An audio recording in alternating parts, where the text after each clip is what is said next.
Alors, le thème de ma série d'enseignement, c'est une série, comme j'ai expliqué, donc je vais vraiment prendre le temps, je vais aller pas à pas selon que l'Esprit me conduit. C'est métanoéo. Métanoéo, c'est juste un mot grec, et c'est le mot en fait que Jésus a utilisé lorsqu'il a commencé son ministère.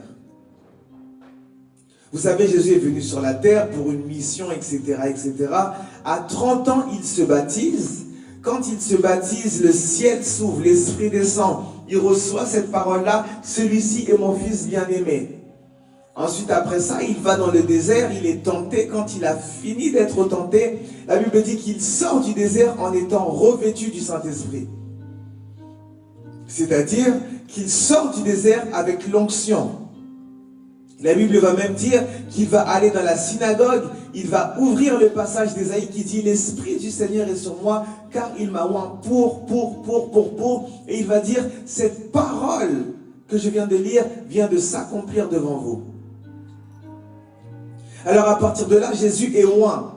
Jésus est prêt à commencer son ministère. Jésus est prêt à commencer à prêcher. Mais quand il commence à prêcher, quand il commence à entrer dans son ministère et à proclamer son message, la première chose qu'il va dire, c'est « Changez ou bien repentez-vous, car le royaume des cieux est proche. » C'est ça son premier message. N'oubliez pas, il faut toujours observer les choses qui viennent en premier. Parce que le premier message qu'il a dit, c'est en fait le cœur de tout ce qu'il va faire. Quand vous allez voir les paraboles, quand vous allez voir tout ce qu'il va dire, c'est pour pousser les gens au changement ou bien c'est pour pousser les gens à comprendre le royaume. Et il a dit, changez car le royaume est proche. Repentez-vous car le royaume est proche. Et le mot qui est utilisé ici, c'est le mot métanoéo. M-E-T-A-N-O-E-O. Qu'est-ce que ça veut dire métanoéo? Métanoéo, premièrement, ça veut dire changer son esprit. Ça veut dire, en d'autres termes, changer son mindset. Quand Jésus vient sur la terre, il vient pour parler aussi du mindset. Il vient aussi pour parler du système de pensée. Et quand il s'approche, quand il commence son message, quand il commence son ministère, il dit aux gens de changer leur système de pensée, de changer leur manière de penser. Voilà pourquoi des fois vous allez l'entendre dire, vous avez entendu dire qu'il y a ceci, mais moi je vous dis autre chose. Il était là pour confronter les systèmes de pensée, pour les casser, les renverser pour emmener un changement. Et c'est d'ailleurs pour ça qu'il était détesté des religieux, parce que les religieux avaient déjà établi un système de pensée, une manière de faire. Mais lui, il est venu premièrement pour travailler sur notre conception des choses, sur notre manière de voir les choses à cause du royaume. J'aimerais dire que quand on parle de la repentance, quand on parle du changement, on parle de notre système de pensée. On parle de notre manière de concevoir les choses. Voilà pourquoi des fois, on voit des chrétiens qui peut-être pratiquent des activités spirituelles, mais qui finalement ne sont pas changés. Pourquoi? Parce qu'ils pensent que tout se résume aux activités spirituelles, mais ils oublient qu'il y a une grande partie rattachée à leur système de pensée. Voilà pourquoi l'apôtre Paul va dire, je vous en conjure, s'il vous plaît, soyez transformés. Il dit, offrez vos corps comme un sacrifice vivant, et saint et agréable à Dieu. Mais ensuite il va dire, soyez transformés par le renouvellement de l'intelligence. Il va dire, soyez transformés. Le renouvellement comment? De l'intelligence. Il n'a pas dit le renouvellement de l'esprit, il n'a pas dit le renouvellement du corps, mais de l'intelligence. Parce que ce qu'il faut savoir, c'est que la partie spirituelle, la transaction spirituelle, quand nous acceptons le Seigneur, c'est Jésus-Christ lui-même qui l'a fait. C'est lui qui nous fait sortir des ténèbres et qui nous emmène à la lumière. Ça, c'est son travail à lui. Mais nous, notre travail à nous, c'est de travailler sur notre système de pensée.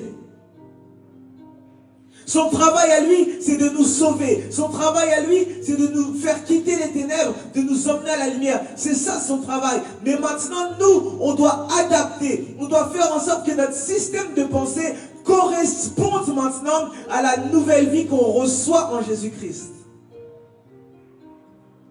Et quand on dit métanoéo, quand Jésus dit changer, il dit changez votre esprit, changez votre manière de voir les choses. Et des fois, c'est quelque chose qui est un grand blocage pour les chrétiens. Des fois, j'écoute les gens parler, je me rends compte que c'est pas forcément un problème spirituel, mais c'est un problème dans la manière de penser. C'est un problème dans le système de pensée. C'est pas un problème de prière, c'est pas un problème de jeûne, mais c'est un problème de système de pensée. Voilà pourquoi généralement quand je parle aux gens, je dis qu'il faut être esprit. Ici, tout se passe dans ta manière de voir les choses. Même ta manière de marcher avec Dieu est aussi influencée par ton état d'esprit. Par ta conception de comment tu vois Dieu, de comment tu t'approches de lui. Et c'est ça qui va changer ta manière de faire. C'est ça qui va changer ta manière de le servir. C'est ça qui va changer ta manière de t'approcher de lui. Métanoïo, c'est d'abord changer son esprit, changer son système de pensée. Métanoïo, ça veut aussi dire changer d'avis. Quand il dit métanoïo, quand il dit changer, repentez-vous car le royaume des cieux est proche, il est aussi en train de leur dire changer d'avis. Il faut prendre des notes, les amis. Changer d'avis. Changer d'avis par rapport à la marche actuelle qu'on est en train d'avoir. Changer d'avis, c'est-à-dire que tu es en train d'aller dans une direction. Quand tu vas dans cette direction, tu changes d'avis. Tu reprends une autre direction complètement opposée. Quand il dit repentez-vous, quand il dit changer, c'est changer son état d'esprit, mais aussi changer d'avis. Changer d'avis par rapport à soi-même. Changer d'avis par rapport à sa marche. Changer d'avis également par rapport à Dieu. Il y en a plusieurs ici qui ont besoin de changer leur avis sur Dieu. Parce que l'idée que tu as de Dieu va se refléter sur ta manière d'être, de marcher et de te comporter avec Dieu. Il va dire changer d'avis. Changer d'avis sur vous-même. Arrêtez de croire que vous êtes arrivé. Arrêtez de croire que vous n'avez besoin de rien. Changez d'avis sur vous-même. Changez d'avis sur vos voies. Changez d'avis sur votre manière de marcher. Mais également, changez d'avis sur Dieu. Quand on parle de métanoïo, quand on parle du premier message de Jésus, quand Jésus est venu sur la terre, c'est ça qu'il a prêché. Il a dit aux gens, changez votre manière de penser. Il a dit aux gens, changez d'avis sur Dieu, sur vous-même, sur votre manière de marcher. Plusieurs ont un avis figé de Dieu. Plusieurs ont une image de Dieu qui est figée. Qui est comme un concept qui ne bouge pas, qui n'évolue pas. Mais il dit, parce que le royaume est proche, vous devez rapidement changer d'avis sur Dieu. C'est même à cause de ça qu'il a introduit la notion du Notre Père, qu'il a introduit la notion de Père. Parce qu'à l'époque, même le peuple d'Israël ne l'appelait pas Père. Il a dit, ok, pour changer, pour vous emmener à cette métanoïo, je dois vous montrer des nouvelles choses. C'est ça, métanoïo. Changer d'avis. Et changer d'avis, c'est pas quelque chose de mal. Et changer d'avis, ça doit être constant.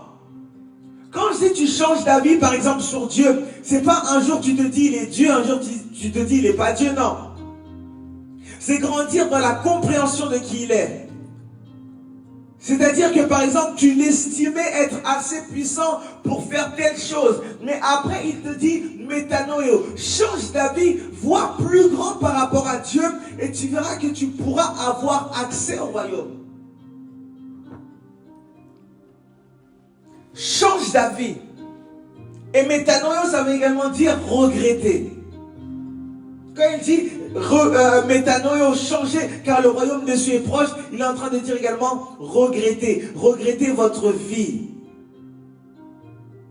Éprouvez un sentiment de tristesse par rapport à votre situation, par rapport à votre condition, parce que le royaume est proche. Et il y en a plusieurs qui n'arrivent pas à changer parce qu'ils n'arrivent pas à avoir de regrets par rapport à leur vie. Et pourquoi des fois ils n'ont pas de regrets? Parce qu'ils ne veulent pas se regarder, ils ne veulent pas voir la vérité en face. Est-ce que ça veut dire qu'on doit marcher dans une vie de défaitiste? Non. Mais il y a des moments où tu dois te regarder, tu dois regarder certains aspects de ta vie et tu dois éprouver comme une sorte de frustration, de colère par rapport à un domaine que tu dois changer. C'est ça qui va t'aider, c'est ça qui va être ton carburant pour le changement. Parce qu'en réalité, quelqu'un qui se sent à l'aise, quelqu'un qui n'éprouve aucune tristesse par rapport à lui-même, aucune angoisse par rapport à lui-même, tu peux lui prêcher tout ce que tu veux, tu peux lui parler de la repentance, ça ne va rien lui dire parce qu'il ne se sent pas concerné. Mais des fois, il faut s'asseoir et être honnête avec soi-même. Et également, il faut avoir les bons standards. Si tu te compares aux gens du monde, tu fais mal. Si tu te compares à ton passé, tu fais mal. La Bible dit que quand nous avons accepté Christ, nous nous sommes approchés, ça c'est dans Hébreu, nous nous sommes approchés de la montagne de Sion. Là où les esprits des saints sont parvenus à la perfection. C'est-à-dire que quand tu acceptes Christ, quand tu rentres dans le royaume, même le standard d'évaluation change. Ce n'est plus les êtres humains, ce n'est plus les gens du passé, ce n'est plus les gens du quartier d'où tu viens, ce n'est plus les gens du monde, mais c'est les esprits des saints parvenus à la perfection. C'est-à-dire que tes outils de comparaison, ça doit être des hommes et des femmes de foi. Ça va être des gens qui ont marché avec Dieu. Et quand tu as ces outils-là de comparaison, tu peux savoir comment t'estimer. Tu peux savoir, est-ce que là je vais bien? Est-ce que là je suis en forme? Le problème, c'est que vous vous comparez à des gens qui sont perdus. Et quand vous vous comparez à des gens qui sont perdus, vous vous dites que non, moi je vais bien, c'est eux les perdus, etc., etc. Alors que quand tu rentres dans le royaume, la Bible dit, vous avez été transportés des ténèbres à son admirable lumière. Alors quand tu arrives dans le royaume de son admirable lumière, tu vois des nouveaux habitants, tu vois un nouveau standard d'identification et de comparaison. Et c'est par ce standard-là que tu dois marcher. Les gens ne sentent pas le besoin de changer. Pourquoi? Parce qu'ils ont le mauvais standard. C'est sûr que si tu te compares aux gens que tu as laissés quand tu as accepté Christ, aux gens du monde, c'est sûr que tu vas avoir l'impression que tout va bien. Tu n'auras pas ce sentiment, tu n'auras pas cette volonté de changer. Mais à partir du moment où tu changes ton outil de comparaison, que tu mets la parole de Dieu comme outil de comparaison, tu te rends compte qu'il y a du boulot. Quel est ton outil de comparaison? Quand tu vois ta vie, tu la compares à qui? Tu la compares à quoi? Est-ce que tu compares ta vie à la parole de Dieu? Ou est-ce que tu compares ta vie en allant sur Instagram? Tu vas sur Explorer, tu vois peut-être des hommes en crop top, des femmes à moitié nues, et tu te dis, moi au moins je suis bien, moi au moins ça va, et à partir de là tu n'éprouves aucun regret, donc tu n'as aucune envie de changer. Mais tu te trompes parce que tu te compares à un mauvais standard, tu te compares à un standard qui n'est même pas le tien. Et tu te compares à un standard sur lequel tu ne vas même pas être évalué. Mais par contre, quand tu ouvres la Bible, par contre, quand tu regardes les apôtres, par contre, quand tu regardes les prophètes, par contre, quand tu regardes le peuple d'Israël, tu te rends compte que ta vie a un problème. Les gens me posent la question, mais Elior, pourquoi tout le temps tu cherches Dieu? Pourquoi tout le temps tu veux plus? Pourquoi tout le temps, non. Tu peux te reposer, tu as quand même une base, tu as quand même ceci, tu as quand même cela. J'ai dit, moi, mes standards ne sont pas les standards humains ou les standards de ma génération. Mes standards à moi, ce sont les standards de la Bible, ce sont les standards de la parole de Dieu.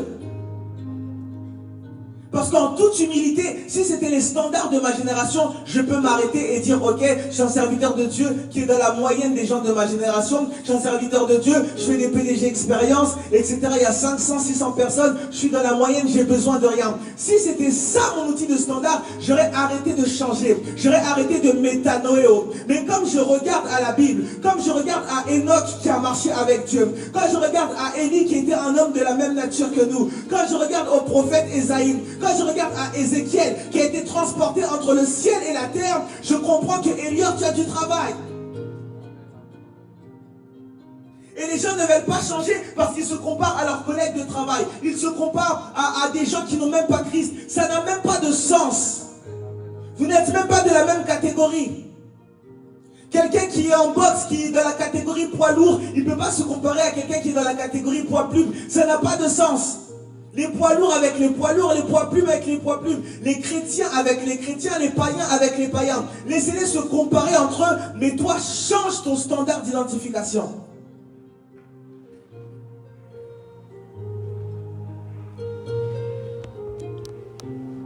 Et quand tu changes ton standard, tu te rends compte que tu as du boulot.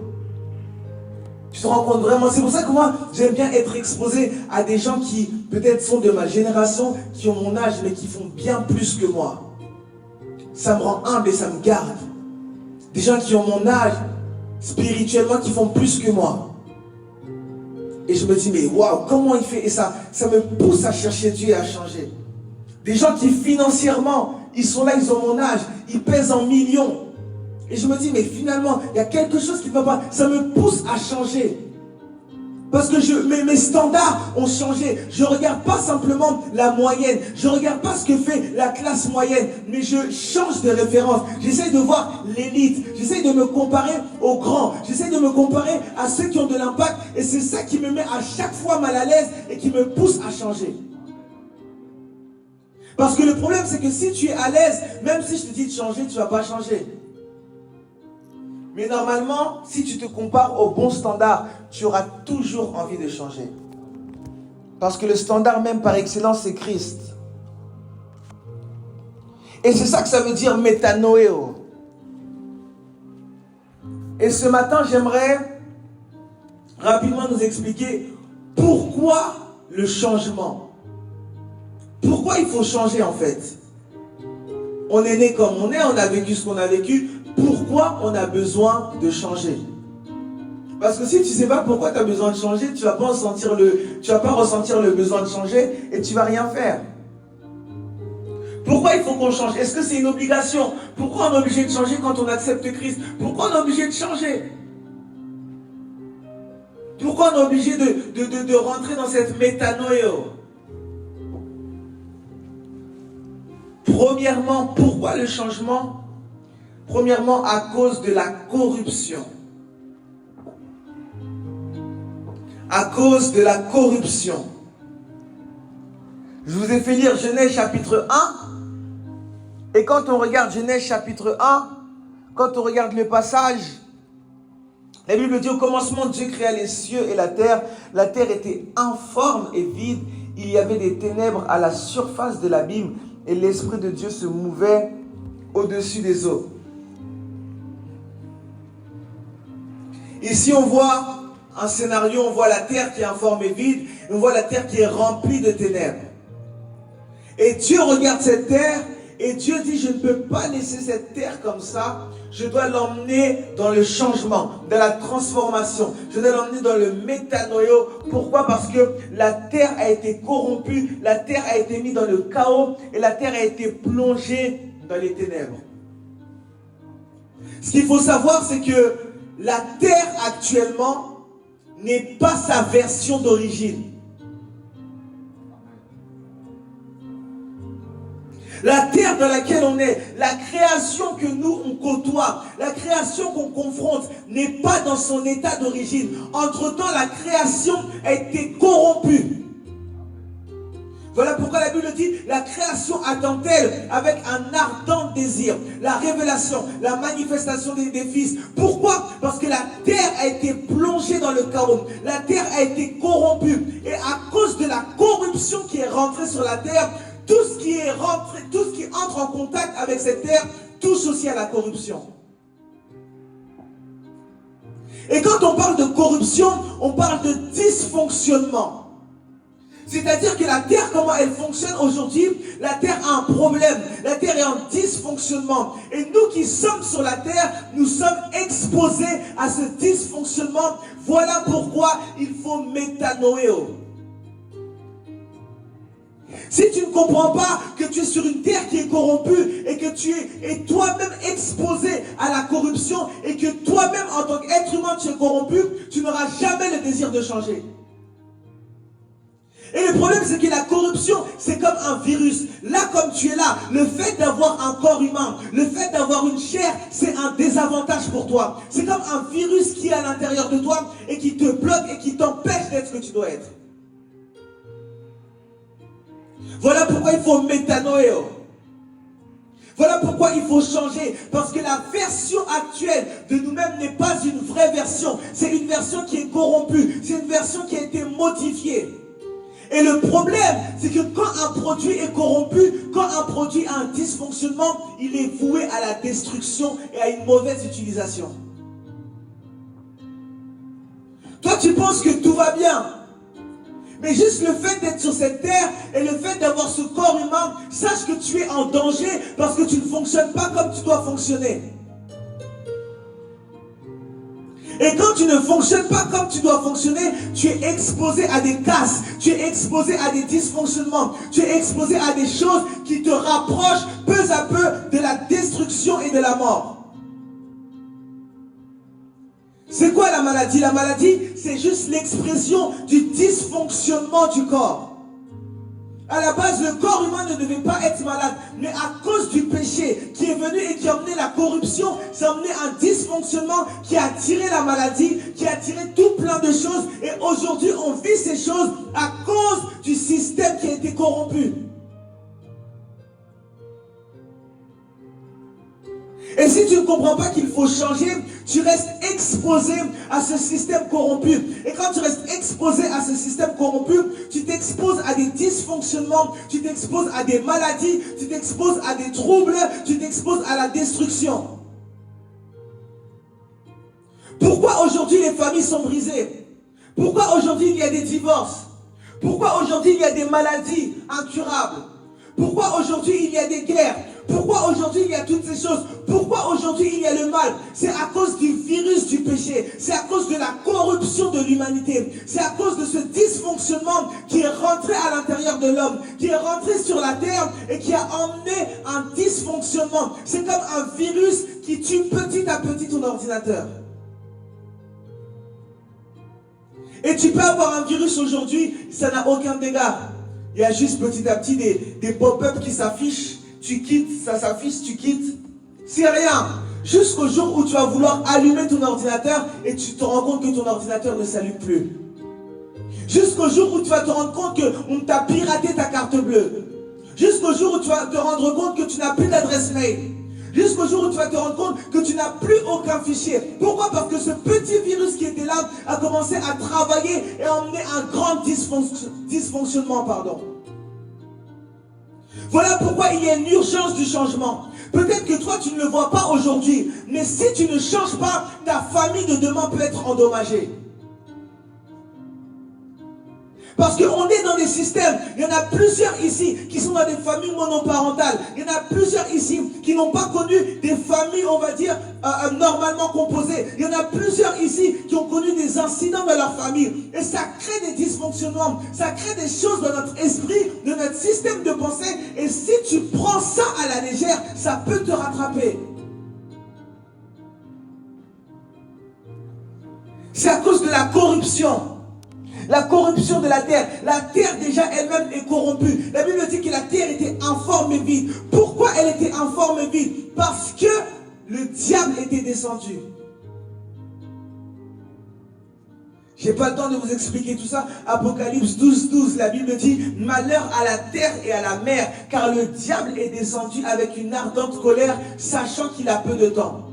Qu'est-ce que ça veut dire? Ça veut dire que le diable est descendu sur la terre, sur la mer, et il a emmené un chaos à l'époque de Genèse aussi, quand il a été précipité.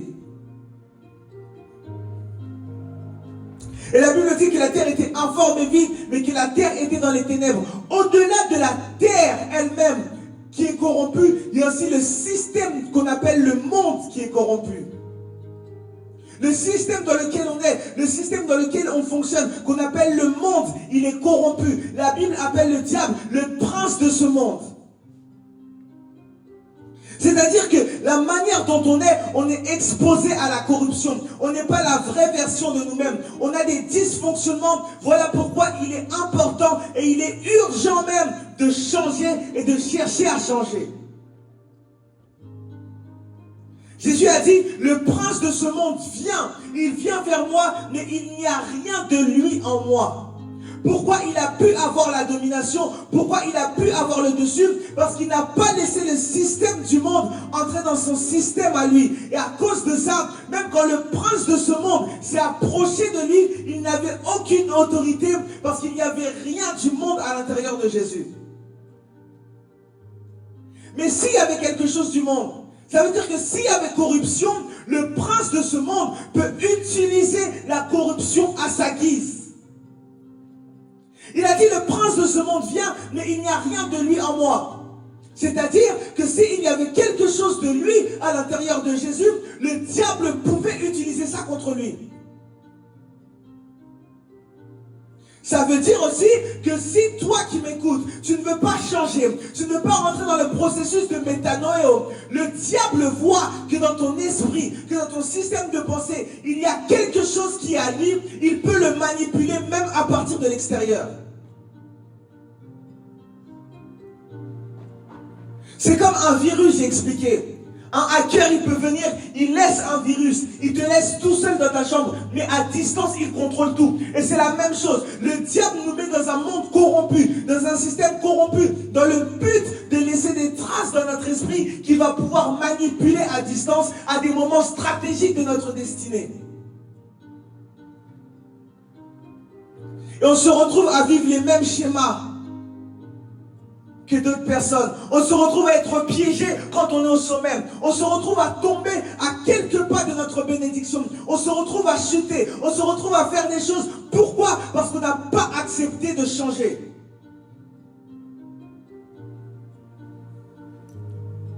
On n'a pas accepté le total changement. Et le diable utilise ça, ce qui est en nous, ce qui est à l'intérieur de nous. Il touche à ça, il manipule ça et il nous fait passer à côté de notre destinée.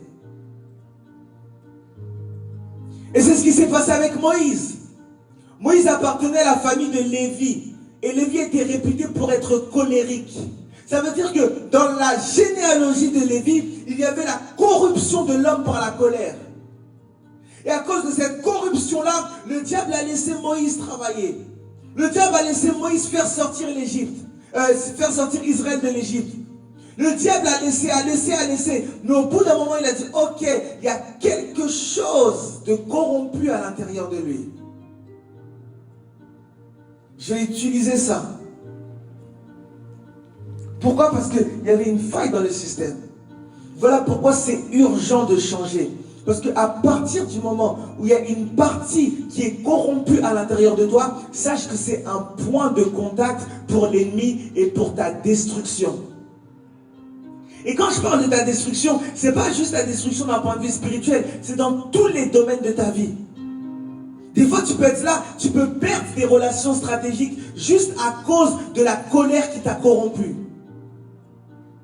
Des fois, tu peux perdre de l'argent juste à cause de quelque chose qui t'a corrompu, du système du monde qui est rentré à l'intérieur de toi, qui t'a corrompu.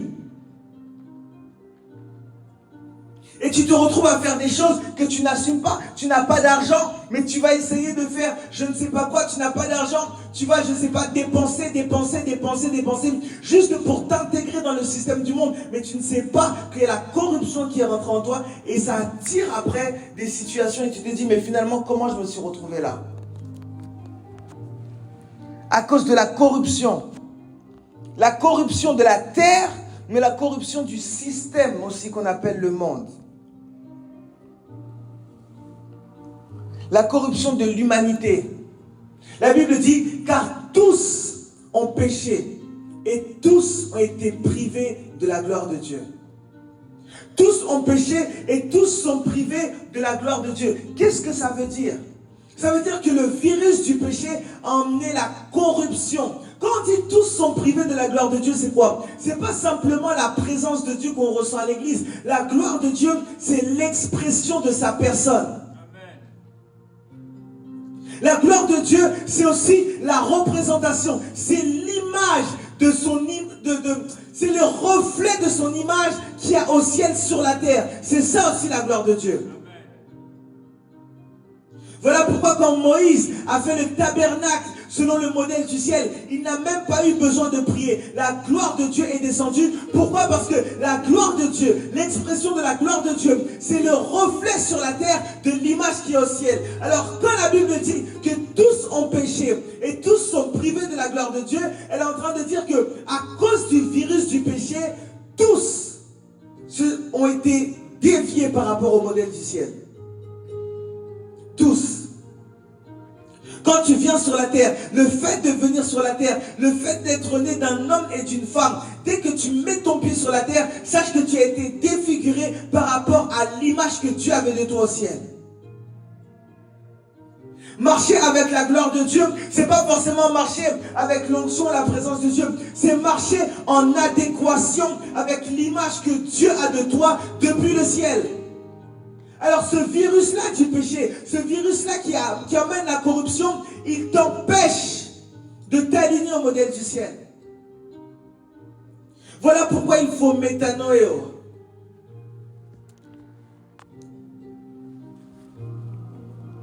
Parce que tous ont péché et tous ont été privés de la gloire de Dieu. Tous ont été privés. Même quand on parle de la gloire de Dieu, il y a plusieurs mots. Il y a le mot kabod, il y a des mots en hébreu, il y a des mots en grec. Et en grec, il y a le mot doxa. Doxa, c'est l'éclat, c'est le poids, c'est la richesse. C'est la notoriété. Tout ça, c'est ce qu'on appelle doxa. C'est rattaché à doxa. Et quand on dit, ils ont péché, ils ont été corrompus, alors ils ont été privés de la richesse de Dieu. Ils ont été privés de l'image de Dieu. Ils ont été privés du poids de Dieu. Pourquoi? À cause du virus. Si tu ne sais pas que actuellement tu es corrompu, tu n'auras pas envie de changer. Pourquoi chaque jour on se bat avec nous-mêmes? Pourquoi chaque jour on rentre dans la repentance? Pourquoi on rentre dans le combat spirituel? Pourquoi on cherche à crucifier la chair? C'est parce qu'on a compris qu'on est corrompu. C'est parce qu'on a compris que dans notre manière d'être, même si on marche, même si on s'habille, il y a un virus, il y a des dangers qui sont à l'intérieur de nous qu'il faut neutraliser avant qu'ils puissent nous détruire. Et c'est là l'importance du lieu secret. Quand tu es dans le lieu secret, tu détruis ces choses-là avant que ces choses deviennent des géants dans le public qui te font tomber. Tu luttes peut-être avec l'impudicité, tu luttes avec peut-être le vol, tu luttes avec le mensonge. C'est le moment de combattre ça dans le secret. Parce que plus tu laisses ça, tu permets à cette chose de grandir et tu permets au diable d'utiliser ça comme point de contact. Quelqu'un dit métanoéo. Quelqu'un dit métanoéo. Vous êtes fatigué? Si tu ne sais pas que tu es corrompu et que tu es en danger tant que ces choses-là ne sont pas traitées, tu n'auras pas envie de changer. Pourquoi également on doit changer? Parce que c'est la volonté de Dieu. Parce que c'est ce que Dieu veut. Quand Dieu a vu la terre informe et vide, quand Dieu a vu la corruption qu'il y avait sur la terre, directement, il s'est mis au travail. Il a commencé à travailler jusqu'à donner une forme à la terre, jusqu'à donner une structure à la terre, jusqu'à emmener une lumière à la terre. Pourquoi? Parce que la volonté de Dieu, c'est qu'on puisse refléter son image. C'est qu'on puisse être l'image, la représentation de qui il est et de sa volonté. Quand tu comprends ça, tu comprends aussi pourquoi il faut changer. C'est pour être en accord avec la volonté de Dieu. Et quand on accepte Christ, c'est également pour suivre sa volonté et être en accord avec sa volonté. Alors à cause de ça, on sent le besoin de changer. Et également parce que la volonté de Dieu est ce qu'il y a de meilleur pour nous.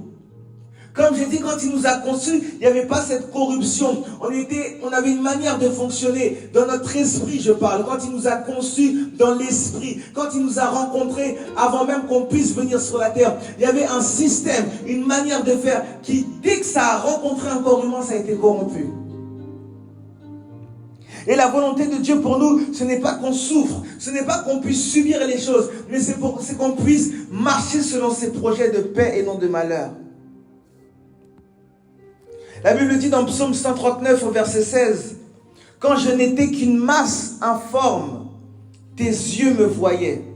Et sur ton livre étaient tous inscrits les jours qui m'étaient destinés. » Ça veut dire qu'il y a des livres. Dieu a un livre. Il a un livre avec ton prénom. Et sur ce prénom, dans ce livre, pardon, avec ton prénom, il y a les jours de ta vie, avec le pourquoi de ces jours, et avec ce que tu es censé faire de ces jours, et avec la manière dont tu es censé fonctionner pendant ces jours-là. Dieu a un livre avec le nom de chacun. Et il est possible même que quand tu seras au ciel, il te montre, il te dit, c'est bien, tu as été enlevé, mais regarde ce que tu étais censé vivre. Regarde, sur la terre, tu étais censé toucher à ça. Tu étais censé apporter cet impact-là. Tu étais censé changer l'histoire de ta famille. Tu étais censé faire ceci, cela, mais tu ne l'as pas fait. Pourquoi? Parce que tu n'as pas voulu métanoïo. Parce que tu n'as pas compris que quand tu es arrivé sur la terre, il y avait un désavantage. La Bible nous dit dans Genèse, au chapitre 25, je crois. Genèse 25, la Bible dit, à partir du verset 21, « Isaac implora l'Éternel pour sa femme, car elle était stérile, et l'Éternel l'exauça. Rebecca, sa femme, devint enceinte, les enfants se heurtaient dans son sein, et elle dit, « Si il en est ainsi, pourquoi suis-je enceinte ?» Elle alla consulter l'Éternel, et l'Éternel lui dit, « 2 nations sont dans ton ventre. » Ça veut dire que quand il libérait ses esprits sur la terre, il libérait pas simplement des êtres humains, mais il libérait des nations. Toi, tu penses que tu es juste un être humain, mais tu es une révélation de Dieu. Tu es un message de Dieu. Tu es une lettre que Dieu a envoyée à cette génération. Tu es un signe que Dieu existe et qu'il est vivant. Tu es un message de Dieu pour une lignée, pour une famille. Tu es la réponse à une prière. Mais quand tu arrives, malheureusement, tu es corrompu. Et à cause de ça, il faut passer par le métanoïo, par le changement, se battre avec soi-même jusqu'au moment où on est changé. Et à partir de là, on devient ce qu'on est censé être. Dieu a dit à Rebecca, tu as 2 nations dans ton ventre. Mais quand ils sont sortis, ils ne sont pas sortis en tant que nation. Leur esprit a été configuré pour être une nation. Mais quand ils viennent dans un corps, ils touchent à la corruption. Et quand ils touchent à la corruption, ils deviennent des hommes, on va dire, naturels. Et ils commencent à rentrer dans le système du monde. On voit Jacob qui commence à mentir. Comment ça tu es une nation, mais tu te retrouves à mentir? Comment ça tu es une nation, mais tu te retrouves à voler? Comment ça tu es une nation, mais tu te retrouves à mentir? Comment ça tu es une nation, et tu te retrouves à tomber dans la pudicité? Comment ça tu es un message pour ta génération? Tu es un signe pour ta génération, et tu te retrouves là à dormir, à rien faire, à mépriser ta vie de prière, sachant que tu es la réponse de Dieu pour une famille. Et les gens sont là, ils sont trop à l'aise. Ils ne comprennent pas l'urgence du changement. Parce qu'ils ont oublié que Dieu a un plan pour eux. Ils ont oublié qu'au ciel il y a un livre. Ils ont oublié, la Bible dit que ceux qu'il a connus d'avance, il les a prédestinés d'avance. C'est-à-dire avant que tu puisses venir sur la terre. La Bible dit, quand Dieu a créé l'homme, il l'a créé sous forme esprit. Il a créé toute l'humanité sous forme d'esprit. Mais avant de venir sur la terre, il a connu ses esprits. C'est-à-dire qu'il a laissé une semence. Il a laissé une trace de lui à l'intérieur de chaque esprit, avec pour but que chaque esprit, en venant sur la terre, puisse maintenant manifester ces choses. Mais ça demande le changement. Voilà pourquoi plusieurs viennent sur la terre comme des nations. Ils retournent comme des humains. Ils retournent à la poussière sans avoir rien fait. Voilà pourquoi la Bible dit, vous êtes des dieux, mais vous mourrez comme des hommes. Pourquoi? Parce que dans l'éternité de Dieu, dans le secret de Dieu, quand Dieu était en train de télécharger des choses dans ton esprit, avant de t'envoyer sur la terre, il avait déposé des capacités sur la surnaturel. Il avait déposé une sagesse, une grâce, une expression de sa divinité. Mais malheureusement, à cause de l'ignorance, à cause de l'envie de changer, tu meurs comme un homme.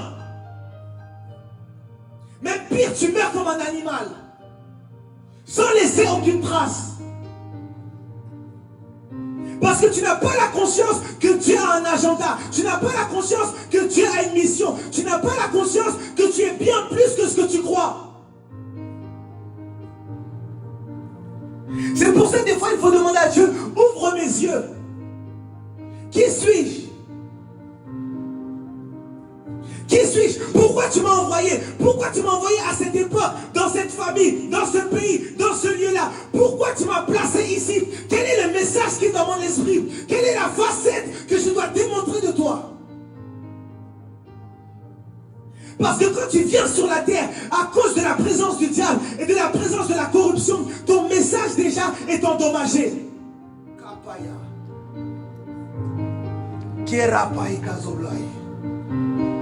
C'est comme un ordinateur. Des fois, tu veux déplacer un fichier, tu vois, il y a écrit fichier endommagé. Tu ne peux plus l'utiliser. Oh my God. Tu ne peux plus l'utiliser. Tu cliques dessus, mais le fichier ne s'ouvre pas. Pourquoi? Il a été endommagé. Et là, il doit passer dans l'usine de la restauration. Il doit être renouvelé. Les données doivent être téléchargées. Les octets doivent être remises en place. Les informations doivent être remises en place pour pouvoir cliquer, utiliser et voir l'image, voir le message, voir la photo, voir la vidéo, voir l'audio, voir toutes ces choses-là.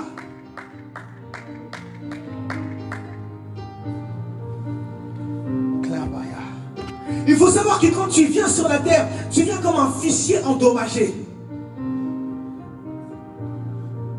Et tu vois que pendant toute ton enfance, le diable t'attaque, le diable te combat. Qu'est-ce qu'il cherche à faire? Il cherche à te corrompre au maximum pour faire de toi un fichier tellement endommagé qu'on ne peut plus l'utiliser. Mais Dieu merci, tu as accepté Jésus-Christ. Jésus-Christ a dit, je suis la résurrection et je suis la vie.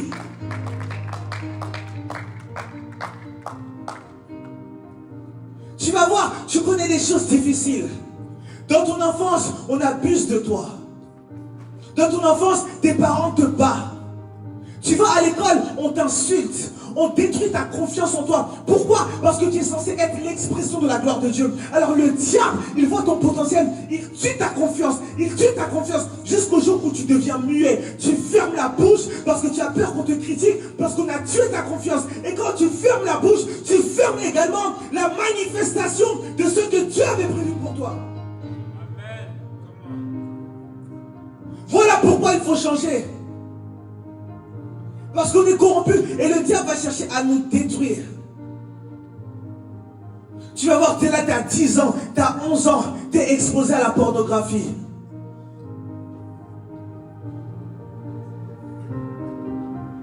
On t'expose à des choses. Le diable est un menteur.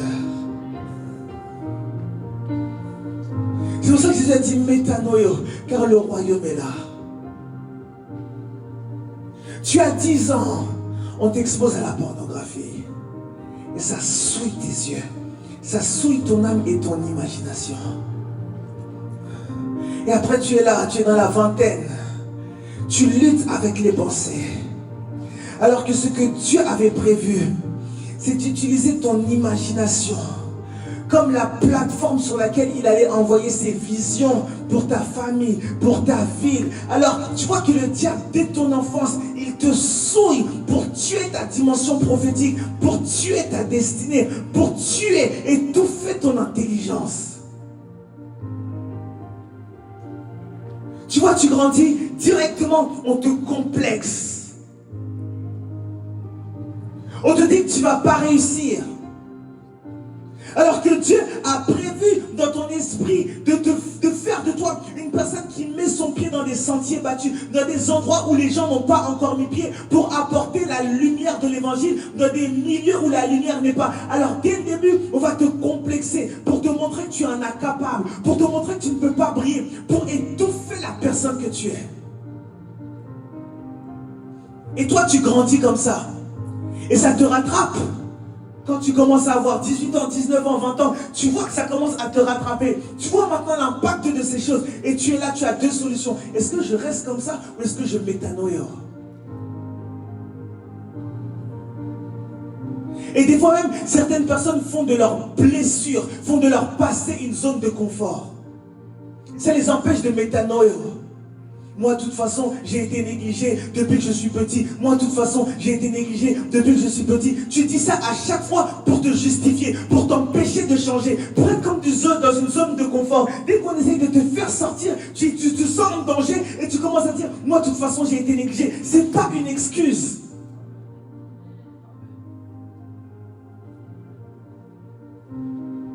C'est le plan du diable qui a voulu te transformer, t'endommager. Mais si toi tu acceptes ça, si tu fais de ça ton identité, si tu te dis oui c'est comme ça, j'ai toujours été rejeté, j'ai toujours été ceci, j'ai toujours été...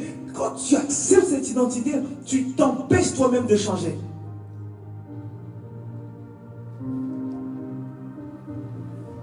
C'est pour ça qu'il faut métanoïa. C'est pour ça qu'il faut changer. Parce qu'il y a un modèle du ciel. Et au-delà de ça, il faut métanoïa à cause de ce que j'appelle le principe de la compatibilité. Le principe de la compatibilité spirituelle. Et même de la compatibilité dans tous les domaines. Tu ne peux pas prendre un chargeur de Samsung et tu le branches sur l'iPhone. C'est incompatible. Parce que ça n'a pas la bonne forme. Qu'est-ce qu'il faut? Il faut métanoïa. Il faut changer le chargeur pour ensuite le mettre pour que ce soit compatible. Et à cause du principe de la compatibilité, tu es obligé de métanoïa. Parce que même si Dieu t'appelle à avoir de l'argent, si tu ne changes pas, tu ne seras pas compatible pour recevoir cet argent. Les gens s'appuient sur les promesses de Dieu sans changer. Mais le problème, c'est que vous vous attachez à des promesses qui demandent une compatibilité. Dieu t'appelle à le servir, c'est bien beau, mais est-ce que tu es compatible? Est-ce que tu as été formé? Est-ce que tu as été un bon disciple? Est-ce que tu es humble? Dieu t'appelle à avoir de l'argent. Est-ce que tu sais comment fonctionne l'économie du royaume? Est-ce que ton intelligence est renouvelée par rapport à la gestion de l'argent? Tu es avare, tu aimes l'argent, tu ne soutiens pas les causes du royaume, tu ne t'aimes pas dans le royaume et tu penses vraiment que Dieu va te donner les millions. Même si Dieu les libère du ciel, au ciel il y aura un problème de compatibilité. Parce que quand ça va vouloir s'accrocher à ton esprit, il n'y aura aucun support pour tenir sur le long terme.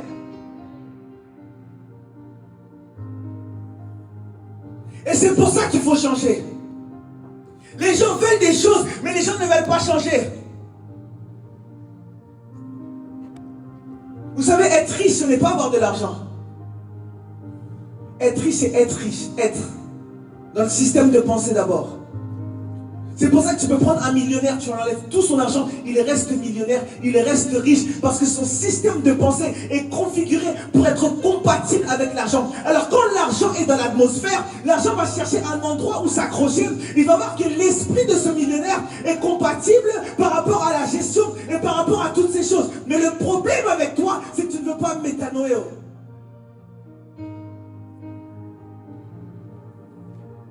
Alors comment on fait? Comment le ciel fait? Comment les hommes sur la terre font? Comment tu attires des choses si tu n'es pas compatible? Et c'est encore un désastre si tu fais venir les choses jusque sur la terre et que quand ces choses s'approchent de toi, elles voient une incompatibilité. Ça s'appelle du gâchis. Je préfère même que tu laisses ces choses au ciel, que tu laisses ces choses dans le spirituel et que tu commences à métanoïa jusqu'au moment où tu sais que tu es compatible et là tu demandes ces choses à Dieu. La Bible dit, on ne met pas du vin nouveau dans des outres vieilles. Parce que sinon ça explose. Il y a un problème de compatibilité. Et le problème c'est que toi tu es une outre vieille, tu ne veux pas changer, mais tu veux quelque chose de nouveau. Et quand cette chose vient, au lieu de t'aider, cette chose te détruit. Parce que tu n'as pas le caractère, tu n'as pas le système de pensée. Tu veux seulement la chose, mais toi-même tu n'as pas métanoïa. Toi-même tu n'as pas changé et ça te détruit.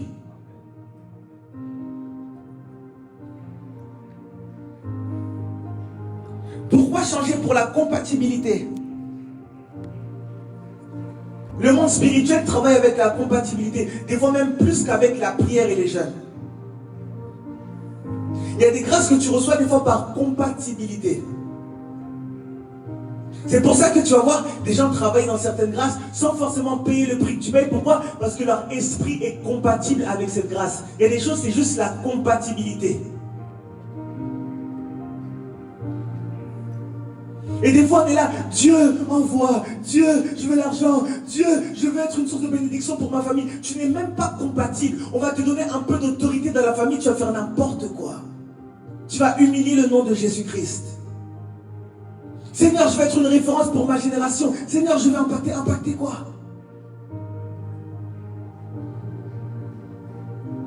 Et même certaines choses de la Bible, tu veux les vivre. La Bible dit ça, la Bible dit ceci. Tu déclares les paroles. Je suis la tête et non la queue. Est-ce que tu es compatible pour être la tête?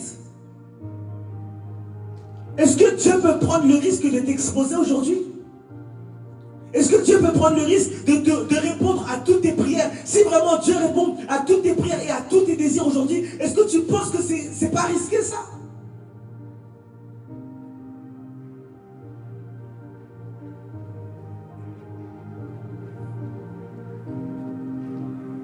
Métanoïo. Si tu ne comprends pas pourquoi tu dois changer, tu ne changeras jamais. Tu vas être là, tu te reposes sur ta zone de confort. Tu vas être là, tu te sens bien, alors que tu ne sais pas que tu es corrompu. Tu marches comme ça, mais dans le monde spirituel, tu es boiteux. Tu marches comme ça, dans le monde spirituel, tu es aveugle. Tu marches comme ça, dans le monde spirituel, on t'a pris tes bras et tes jambes. On fait du commerce avec ton esprit. On utilise la force de ton étoile pour alimenter des systèmes maléfiques. Et toi, tu es là, tu marches comme si de rien n'était. Il faut métanoïo.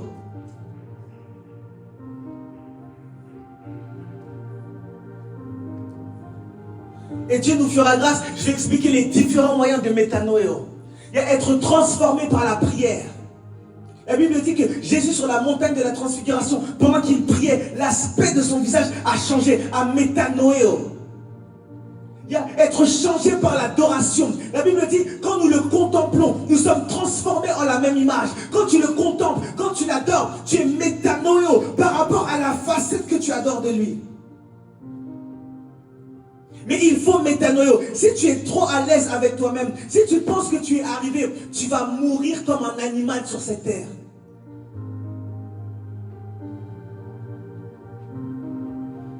Les amis, le diable est un mauvais diable. Et puis de deux, on est dans la fin des temps. On est en 2022. Vous n'avez même pas besoin de dessin. Vous avez juste à regarder la rue. Vous avez juste à regarder ce qui se fait. Vous avez juste à mettre BFM TV. Et vous savez qu'on est dans un monde de brutes. On est dans un monde de méchants. Personne ne va vouloir que tu puisses manifester Dieu. On est dans un monde qui est recouvert de ténèbres, qui veut étouffer la lumière. Alors si tu ne te fais pas violence pour métanoïo, si tu n'as pas conscience qu'il faut métanoïo, il y a un grand problème. Et là, je ne peux pas t'aider. Le système est corrompu. Cette terre est corrompue. Ton corps même, il y a déjà un virus à l'intérieur de mon corps. Voilà pourquoi Paul a dit, je traite durement mon corps afin de ne pas être disqualifié. L'apôtre Paul, qui est parti au 3e ciel, il descend, il continue à traiter durement son corps. Pourquoi? Parce qu'il est conscient de la corruption de la chair. Et toi, parce que tu es tombé à une conférence, tu as senti le feu, tu commences à tenir, tu penses que tu es arrivé. Parce qu'on a prophétisé sur toi, on a dit t'as un appel, ou parce que t'es tombé, quand j'ai fait un appel, j'ai dit, Père, où sont les prophètes? T'es tombé, tu penses que ça y est, comme tu es tombé, c'est fini? Paul a dit, je traite durement mon corps. Parce qu'il a compris qu'il y avait un handicap. Il a compris qu'il y avait une écharpe de la chair. Il a dit, le bien que je veux faire, je n'arrive pas à le faire. Et le mal que je ne veux pas faire, c'est ce que je suis en train de faire. Il a compris qu'il y avait une lutte. Il a compris qu'il fallait métanoïo. Pas simplement une fois, mais jour après jour. Il fallait travailler sur lui dans le but de ressembler à Christ.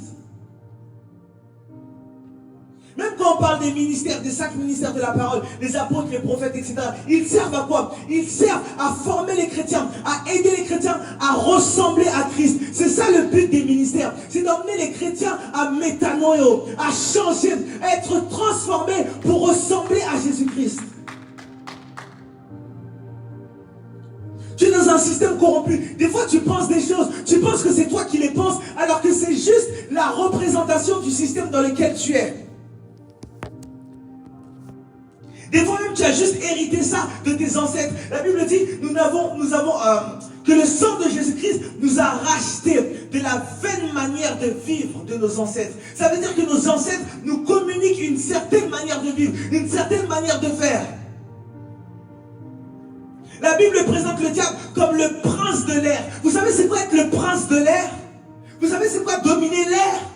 Dominer l'air, c'est dominer les médias. Dominer l'air, c'est dominer les fréquences, les images, les sons qui ont accès sur un territoire. Être un prince de l'air, c'est avoir une influence dans les systèmes de pensée. Quand on dit que le diable est le prince de l'air, ce n'est pas juste une définition. Le prince de l'air, c'est une position spirituelle, stratégique d'influence qui permet d'être là et d'influencer ce qui se passe sur la terre.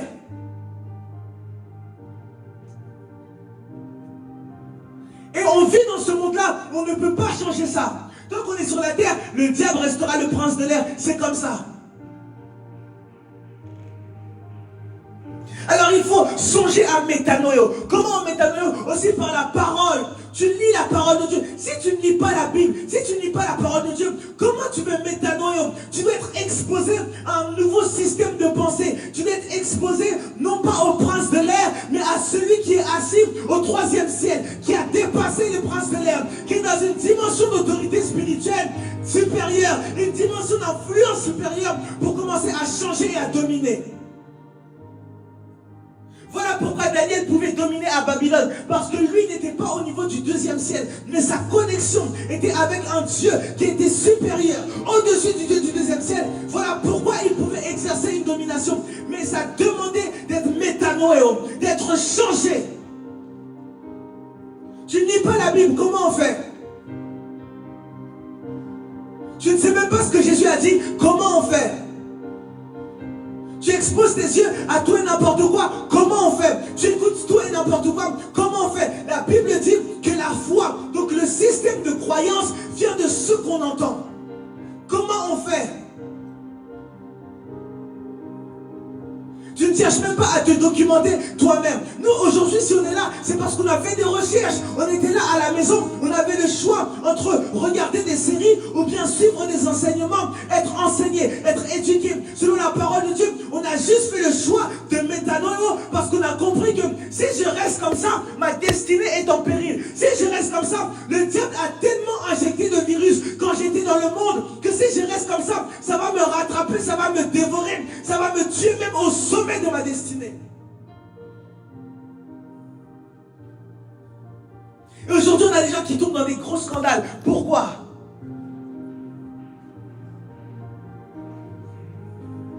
On voit des gens comme des Samson. Samson, la Bible dit qu'il avait un appel spécial. Un ange du ciel vient. Il dit que Samson, il va commencer à délivrer les Philistins. Il a un appel puissant. Il a un appel spécial. Mais le problème, c'est que quand il est venu sur la terre, il ne savait pas qu'il était corrompu.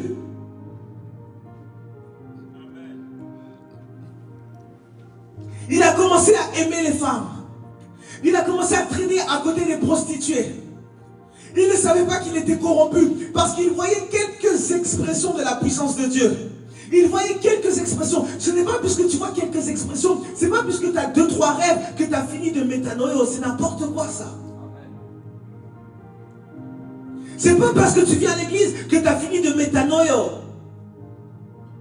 C'est pas parce que tu parles en langue que tu as fini de métanoïo. Non. C'est pas parce que tu as fait 5 ans, 10 ans, 20 ans à l'église que tu as fini. C'est tout un processus. Et lui, comme il voyait la puissance de Dieu, comme il voyait qu'il était fort, comme il voyait une force surhumaine, il négligeait ses faiblesses, il ne voulait pas changer. Quand tu vois la manifestation de la présence de Dieu, de la gloire de Dieu, hâte-toi de changer. Quand tu vois une nouvelle onction, quand tu vois une nouvelle porte, une nouvelle opportunité, hâte-toi de changer rapidement, de peur d'être incompatible. Et lui, comment ça se fait? On a prié pour moi, j'ai commencé à voir des nouvelles choses, à avoir une nouvelle dimension. Un mois après, c'est parti. Pourquoi? Parce que quand cette chose a voulu prendre racine en toi, a voulu s'installer en toi. Elle a vu une incompatibilité. Elle a vu l'orgueil. Elle a vu le manque de sérieux. Elle a vu le manque de prière. Alors cette chose-là ne pouvait pas rester. Le monde spirituel, ce n'est pas de la magie, ce sont des principes. Et même si tu veux, même si tu pleures, il y a des choses qu'on n'a pas avec les pleurs. C'est juste tu t'alignes aux principes et c'est tout. Voilà pourquoi il faut métanoïo. Personne ici est la version ultime de soi-même. Personne. Personne. Des fois même sur la terre, on n'arrive même pas à toucher ces choses.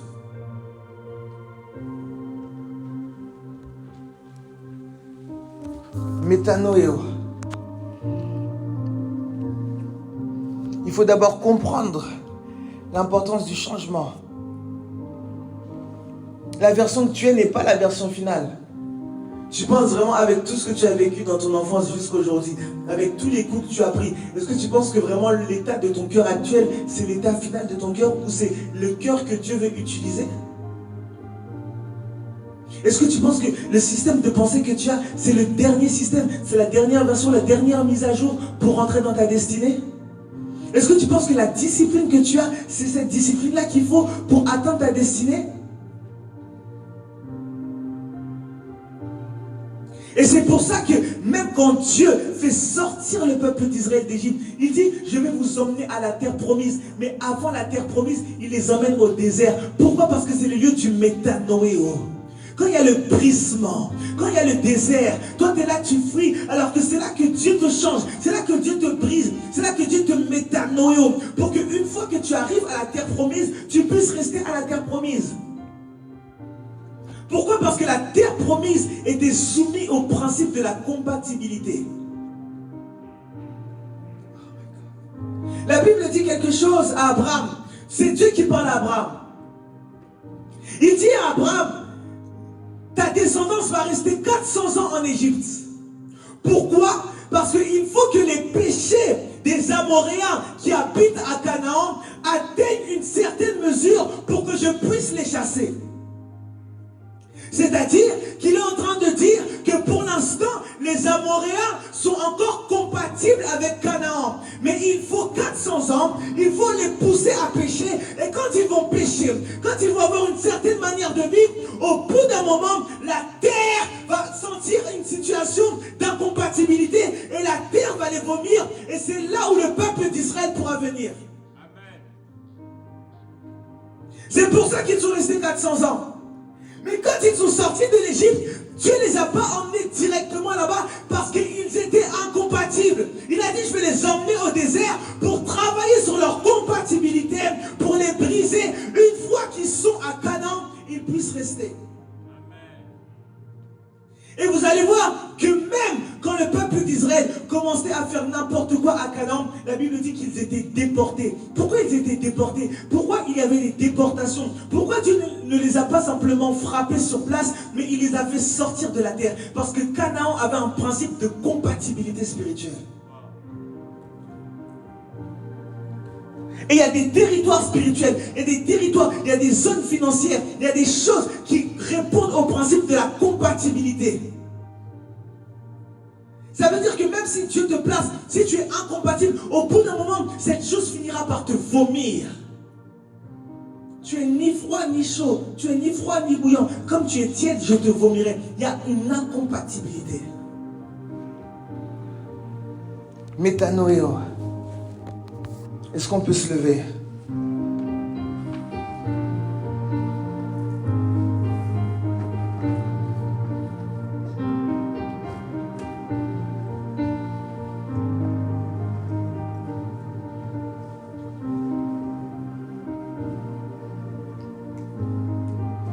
Je ne sais pas ce que tu vas dire à Dieu exactement. Mais j'aimerais que tu puisses lui exprimer ta volonté de changer.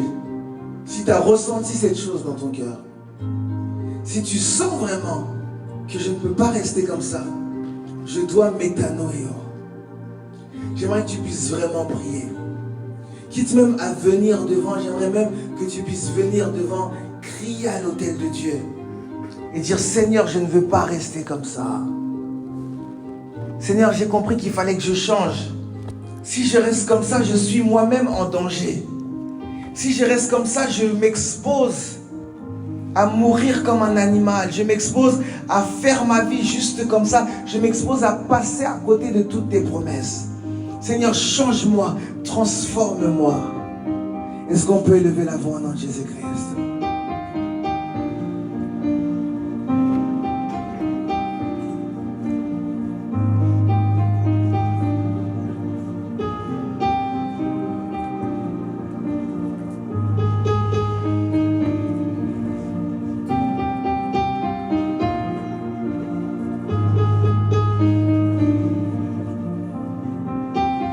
Est-ce que tu veux rester comme ça? Est-ce que c'est vraiment cette version de toi que tu veux être? Avec la colère? Est-ce que c'est cette version-là que tu veux être en train de lutter jour et nuit avec tes pensées? Parce que petit que tu as été exposé à la pornographie? Est-ce que c'est comme ça que tu veux finir ta vie? Est-ce que c'est comme ça? Est-ce que tu penses que tu es compatible? Est-ce que tu penses que tu es l'expression de la gloire de Dieu?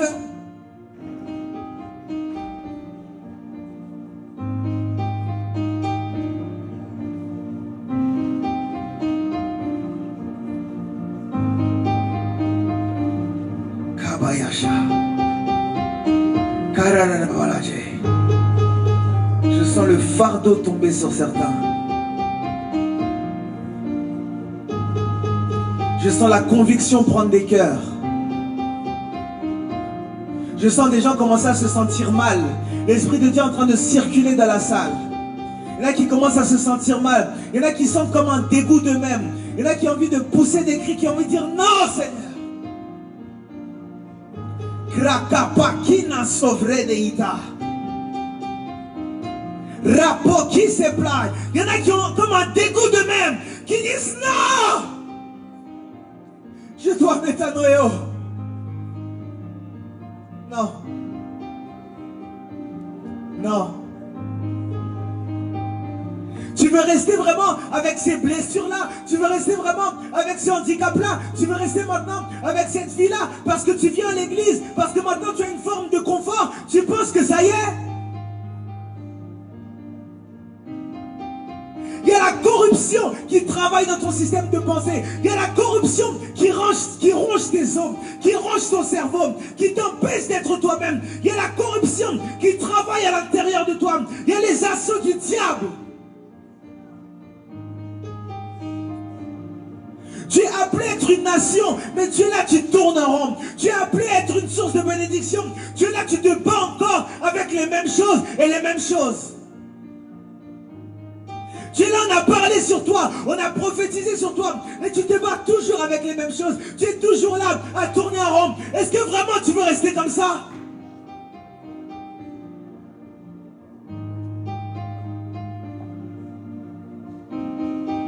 Le confort dans lequel tu penses être, c'est rien. Si ce virus est en toi, il peut te rattraper même au sommet. Il peut te détruire. Quand tu penses que tu es à l'aise, quand tu penses que tu es bien, il peut te détruire. Il peut te ronger. Il peut éteindre ta destinée. Il peut étouffer ton étoile.